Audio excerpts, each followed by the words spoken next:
La Confederación de Cámaras Nacionales de Comercio, Servicios y Turismo tiene 107 años de existir. Esta confederación es previa incluso a la Constitución Política de 1917. En su oportunidad, el general Porfirio Díaz, cuando era presidente de México, pues crea una ley de cámaras, y posteriormente Venustiano Carranza convoca un congreso de comerciantes, dentro del cual se establece que como México iba a pasar de ser una república centralista a federalista, pues era necesario que se tuviera un representante de todo el sector, del comercio, de los servicios y del turismo. Esta organización es la más antigua en México de representación empresarial, es la más vertebrada porque estamos en 1857 municipios a través de 257 cámaras, y es la que representa legítimamente a más número de empresarios en todo el país.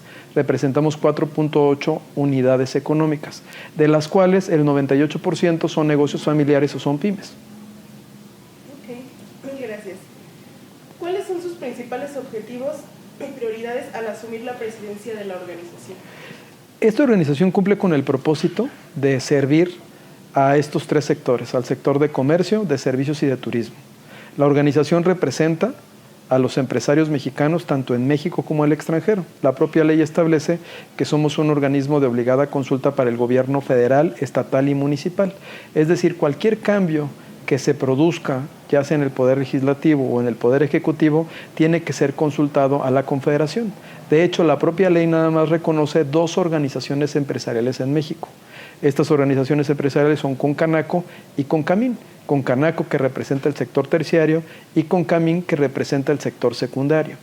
La forma en la que está organizada la Confederación nos permite pues, conocer todas las necesidades que se dan de acuerdo con la vocación de cada una de las entidades federativas en nuestro país. Esto a través de los líderes empresariales que también representan cámaras empresariales, que incluso la más antigua de las cámaras data de 1780, es decir, previo siquiera a la independencia de nuestro país, que es de Sombrerete en el estado de Zacatecas.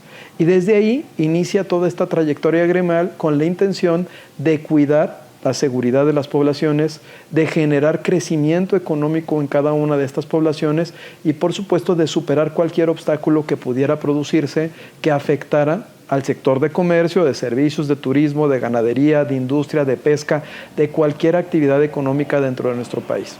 Estas organizaciones, que tienen ya más de 100 años, pues tienen como propósito apoyar al sector empresarial para que puedan ser mucho más productivos y, por supuesto, desarrollar el capital humano de nuestros colaboradores, que es el mejor activo que tenemos dentro de las organizaciones. Y uno de los retos que nosotros estamos viendo al día de hoy es la transformación del sector. Es la incorporación de las nuevas tecnologías, es el fortalecimiento de nuestra institución, de una institución que tiene como legado muchísimas generaciones, tantas generaciones que, bueno, estás hablando casi de 8 generaciones que se pudieran dar en 2 siglos. En un siglo de existencia de esta propia organización, pues por lo menos tienes 4 generaciones. Esta organización como legado, como institución, pues lo que busca es generar esas condiciones en el mercado que permitan que tanto los empresarios, los dueños de negocio familiar, pues puedan seguir creciendo, pero que también esos colaboradores tengan mejores oportunidades.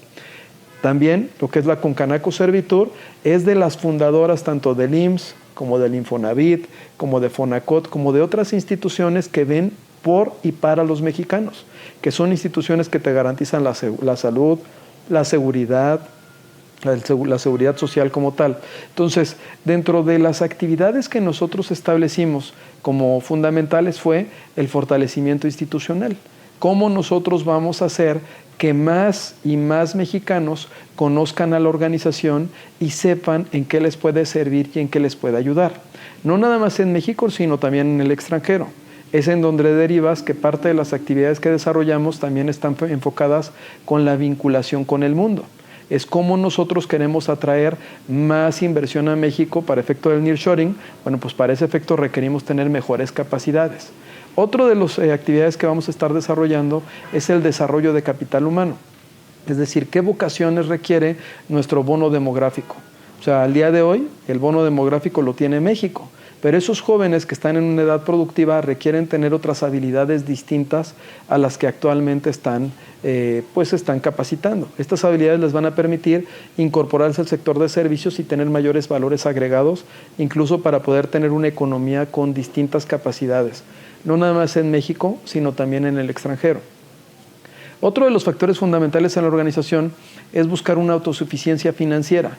Nosotros, aun cuando por ley somos una institución de interés público, somos una institución que no tenemos acceso a un presupuesto público. Es decir, nosotros subsistimos a través de las aportaciones que se generan por parte de los empresarios, de los dueños de negocio que participan en esas 257 cámaras y de las actividades que como organización podemos realizar.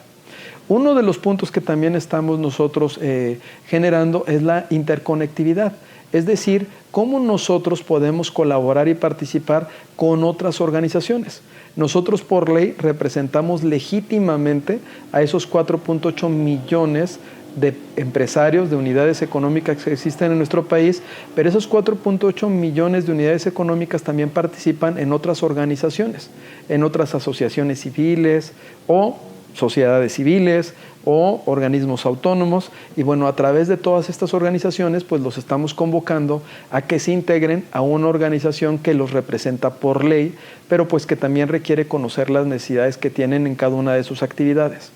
Para eso te voy a decir que desde el primer día ya llevamos actividades en específico, que están alineados con 4 pilares. Y con estos 4 pilares estratégicos, bueno, pues te voy a dar como que ejemplos de lo que estamos haciendo. Hay actividades, por ejemplo, que a todos los que formamos parte del sector, pues nos llegan a preocupar. Una de ellas, pues, es la informalidad.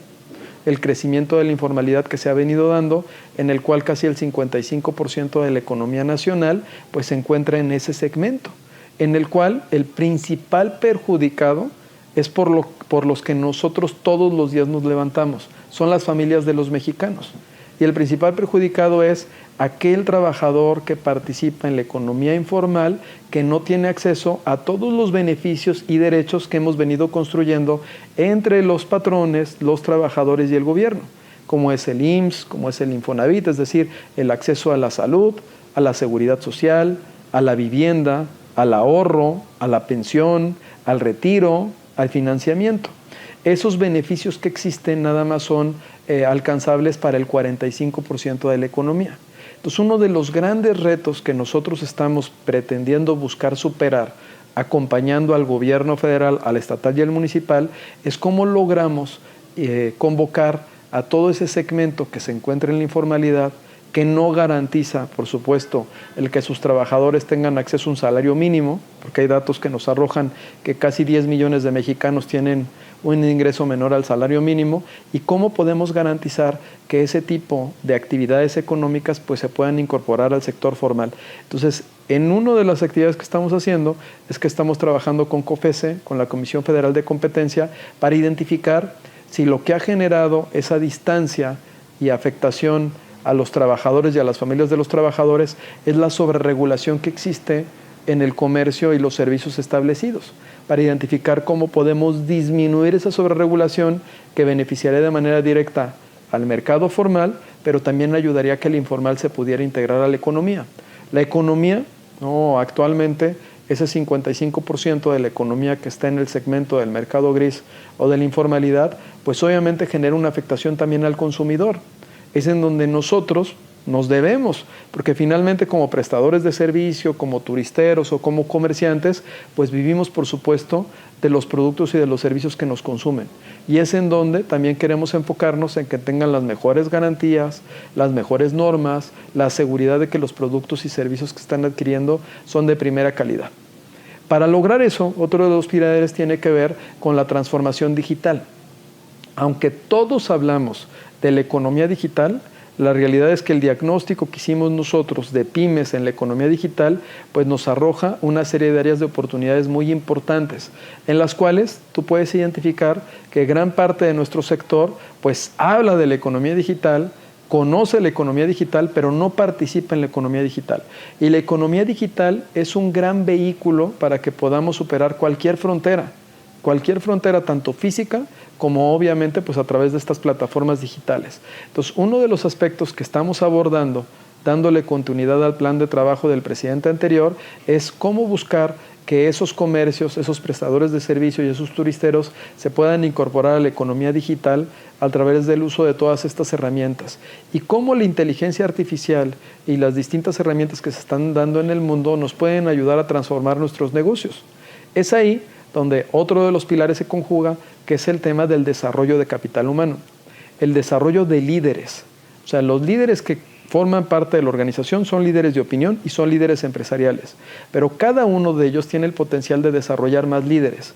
Si nosotros tuviéramos un país en donde el emprendedor no fuera impulsado para que pudiera, a través de financiamiento y de mejores oportunidades, tener una permanencia en el mercado, poderse integrar a la formalidad, tener acceso a distintos esquemas de financiamiento, pues estaremos promoviendo una economía que pudiera ser mucho más sustentable y pudiéramos tener un mayor crecimiento.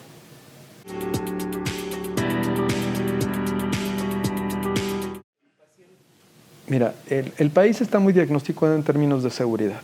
Y la seguridad no nada más estás hablando de la seguridad pública, sino del Estado de Derecho, que forma parte de la seguridad. Incluso hay una serie de propuestas que están presentando los candidatos vinculadas con el combate a la corrupción.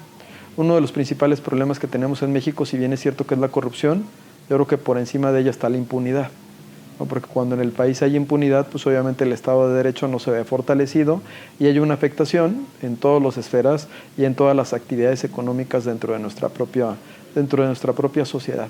El tema de seguridad es uno de los temas que más abordan los presidentes de las 257 cámaras confederadas y refiriéndose a la seguridad pública.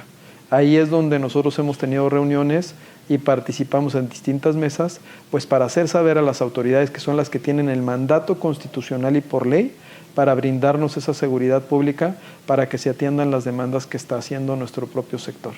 Nosotros vamos a participar y estamos impulsando actividades preventivas, porque también en la prevención, pues nosotros podemos inhibir cualquiera de los delitos que se cometen en nuestro país.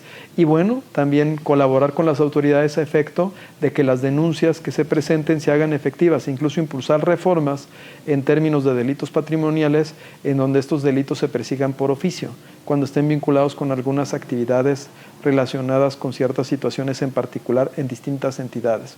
Entonces, la Confederación siempre ha participado y está buscando participar con mayor eficiencia dentro de las actividades vinculadas en este segmento, que obviamente pues es una demanda de todas las cámaras, de los presidentes de la Confederación en su totalidad, porque sin seguridad pues es muy difícil que pueda crecer o que pueda emprender o que pueda desarrollarse cualquier mexicano. Yo creo que todos buscamos que las familias de los mexicanos salgan a la calle y regresen con bien a sus hogares y que todos tengamos la oportunidad de seguir creciendo, ¿no? Y esas oportunidades se dan pues no nada más por parte de las autoridades, sino también tenemos que fortalecer una de las instituciones que yo creo que es la más sagrada y la más importante, que es la familia. Y es en donde tenemos que trabajar también nosotros, como organizaciones, como parte de la sociedad civil, para fortalecer los valores que se deben de inculcar a los niños desde muy chicos, y es en donde también tenemos programas en la organización, porque la educación, por supuesto, que nos puede ayudar a abrir otro tipo de oportunidades distintas a las que muchas de esas personas pues están accediendo, ¿no? Entonces, me parece que el compromiso es, por parte de la organización, es el fortalecer, por supuesto, las actividades que desarrollamos en el sector, las capacidades y, por supuesto, a nuestras familias, en cuanto a que la virtud es importante seguirla haciendo que crezca, que se madure, que se cultive, que vean que hay otro tipo de oportunidades de crecimiento, pero por parte de las autoridades, pues seguir fortaleciendo a los organismos que están obligados por mandato a brindarnos la seguridad, porque quien nos tiene que brindar la seguridad es la autoridad, y para eso están.